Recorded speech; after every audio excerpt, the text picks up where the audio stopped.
Hai semua, kembali lagi dengan saya, mahasiswa program studi kimia Universitas Negeri Timor. Nah, kali ini saya akan mempresentasikan hasil review jurnal saya untuk memenuhi nilai UAS mata kuliah kimia anorganik fisik yang diampu oleh Bapak Gebardus D. Geliaman SSI MSc. Sebelum itu, perkenalkan nama saya Nima Dewi Angelina, MPM 52190001, kelas 5A. Nah, jurnal yang saya rujuk berjudul Pengaruh Kandungan Senyawa pada Ekstrak Daun Ketapang N-heksan, etil asetat, metanolan campuran terhadap nilai efisiensi dye-sensitized solar cell atau DSSC. Latar belakang. Seperti yang kita tahu, sumber energi di dunia saat ini masih dominasi oleh energi yang berasal dari bahan bakar fosil, seperti minyak bumi, gas alam, dan batu bara. Konsumsi kebutuhan energi tersebut lama-kelamaan akan mengalami kenaikan. Hal ini akan mengakibatkan penurunan persediaan bahan bakar fosil di alam, dan juga akan berdampak pada krisis energi listrik. Oleh karena itu, para peneliti berusaha mencari sumber energi alternatif yang berkelanjutan sebagai pengganti bahan bakar fosil. Salah satunya adalah sel surya tersensitisasi pewarna atau dye-sensitized solar cell atau DSSC. Sel surya dapat mengkonversi energi foton menjadi energi listrik secara langsung dengan arus searah melalui efek fotovoltaik. Nah, secara umum, rangkaian alat dye-sensitized solar cell terdiri dari lapisan nanokristal TiO2 berpori sebagai fotoanoda, dan dye sebagai photosensitizer, kemudian elektrolit sebagai pendonor elektron, dan kaca TCO atau transparent conduction oxide sebagai elektroda. Nah, dye adalah zat warna alami yang dapat diperoleh dari bahan-bahan alam melalui proses ekstraksi. Salah satu zat warna yang dapat dijadikan sebagai dye dalam DSSC yaitu zat warna dari daun ketapang. Nah, gambar daun ketapang bisa dilihat pada slide. Kandungan senyawa dalam daun ketapang yaitu tanin, saponin, klorofil, flavonoid, alkaloid, dan fenol menjadikannya sangat potensial sebagai bahan dasar dye dalam pembuatan DSSC. Nah, tujuan dilakukannya penelitian ini yaitu untuk mengetahui nilai efisiensi yang dihasilkan dari ekstrak dan daun ketapang dan untuk mengetahui pengaruh kandungan senyawa dalam ekstrak daun ketapang terhadap nilai efisiensi DSSC. Nah, yang berikut kita masuk ke metode penelitian. Alat dan bahan yang digunakan dalam penelitian ini dapat dilihat pada slide. Kemudian, prosedur kerja.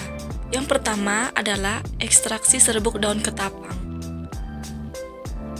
Pertama-tama, daun ketapang dipotong kecil-kecil, kemudian dikeringkan dalam suhu kamar, kemudian di blender.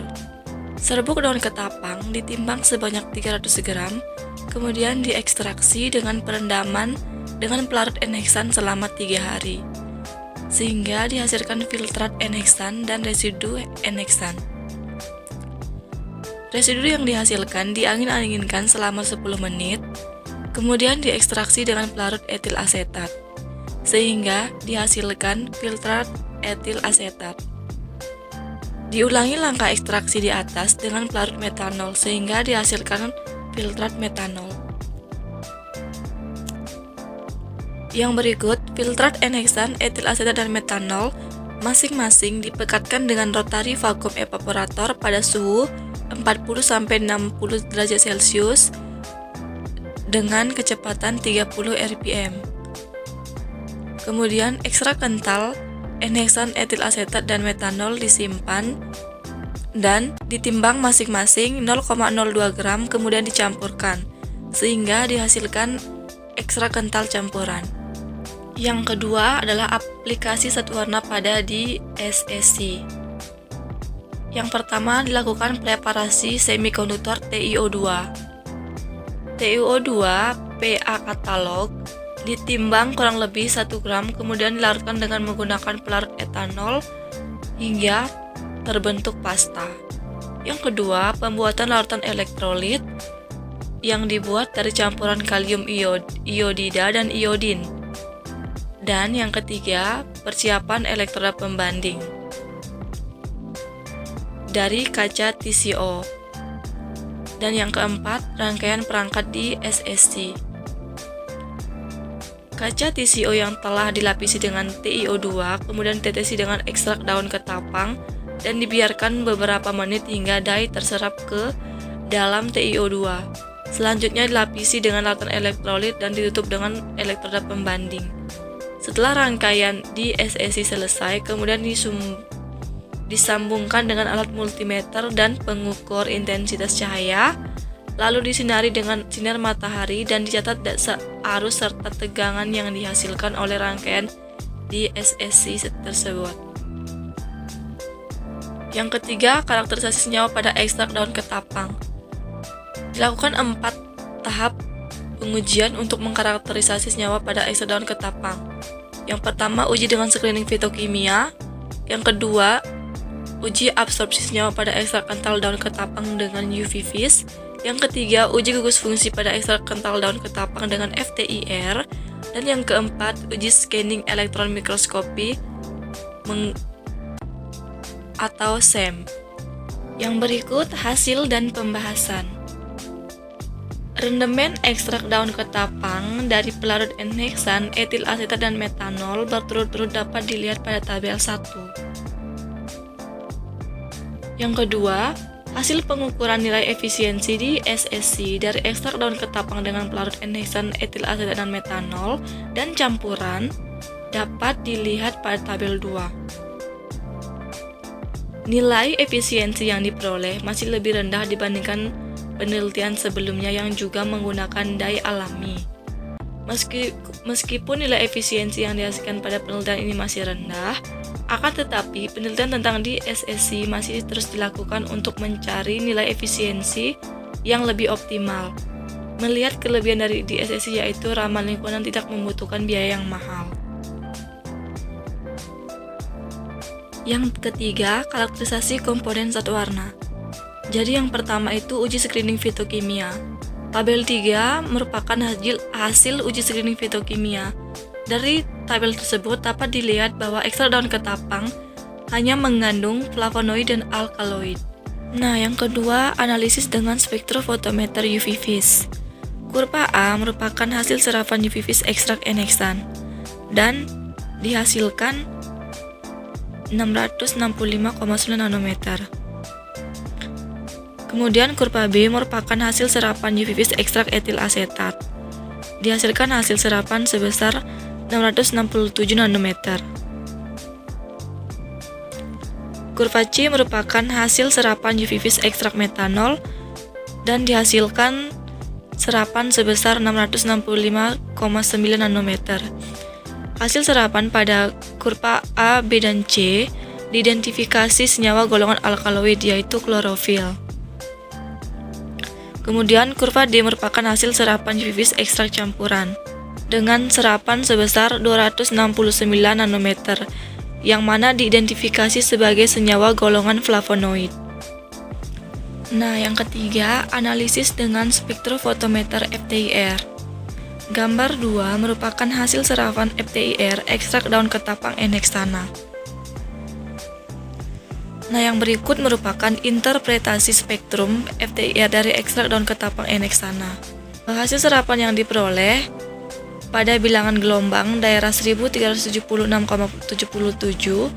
dan 1460,34 dengan intensitas sedang diindikasikan adanya gugus aromatik. Dan untuk seterusnya dapat dilihat pada tabel. Nah, gambar 3 merupakan hasil serapan FTIR ekstrak daun ketapang etil asetat. Berikut ini merupakan interpretasi spektrum FTIR dari ekstrak daun ketapang etil asetat. Nah, hasil serapan yang diperoleh pada ekstrak daun ketapang etil asetat yaitu pola spektrum serapan sedang pada bilangan gelombang 1049,89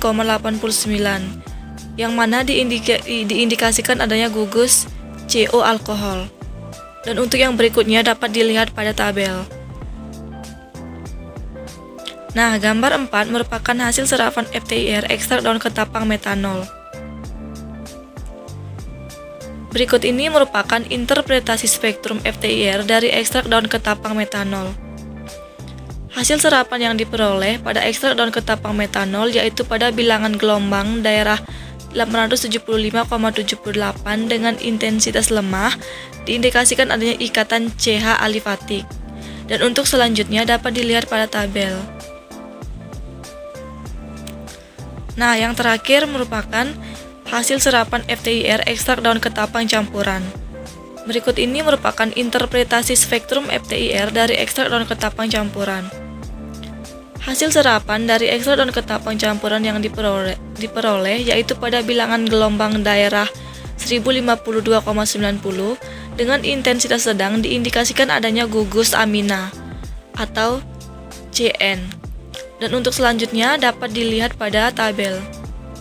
Nah, dari data hasil serapan FTIR dapat dilihat bahwa adanya gugus ausokrom seperti OH, CN, NH, CO, dan kromofor seperti C-2O, C-2C yang terdapat pada komponen alkaloid dan flavonoid pada sampel akan mengakibatkan penyerapan panjang gelombang yang maksimal, sehingga mengakibatkan semakin tingginya nilai efisiensi di SSC dan hasil pengukuran nilai efisiensi yang tertinggi yaitu pada ekstrak daun ketapang campuran.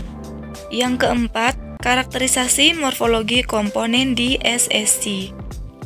Analisis karakteristik morfologi di SSC dilakukan untuk mengetahui pori pada lapisan TiO2 dan pengikatan dai pada TiO2.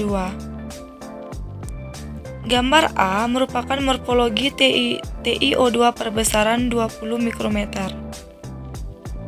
Dari gambar 6A terlihat adanya rongga-rongga atau pori pada permukaan lapisan TiO2. Pori ini berfungsi untuk mengadsorpsi molekul dai. Jumlah pori sangat berpengaruh terhadap penyerapan molekul dai terhadap TiO2. Semakin banyak pori yang terbentuk, maka semakin banyak dai yang terabsorpsi dalam TiO2. Maka semakin meningkat foton yang terserap oleh dai sehingga akan menghasilkan nilai efisiensi yang besar. Nah, gambar B merupakan morfologi TiO2 yang lapisi dai perbesaran 20 mikrometer. Gambar 6B terlihat bahwa zat warna tidak tersebar secara merata karena masih ada pori yang belum tertutupi oleh dai. Sebagian dai terserap dengan baik pada TiO2 dan ada juga dai belum terserap pada TiO2. Dapat dilihat dari gambar, yang dimaksud dai yaitu gambar nampak menggumpal yang menutupi pori-pori dari TiO2. Nah, yang terakhir kesimpulan. Jadi, kesimpulan yang didapat yaitu nilai efisiensi di SSC dengan zat warna dari ekstrak daun ketapang N-heksan, etil asetat dan metanol dan campuran berturut-turut yaitu 0,005%, 0,09%, 0,12%, dan 0,22%. Kandungan senyawa alkaloid dan flavonoid yang terdapat pada ekstrak daun ketapang memberikan pengaruh yang signifikan terhadap nilai efisiensi. Inilah hasil presentasi dari saya. Sekian dan terima kasih.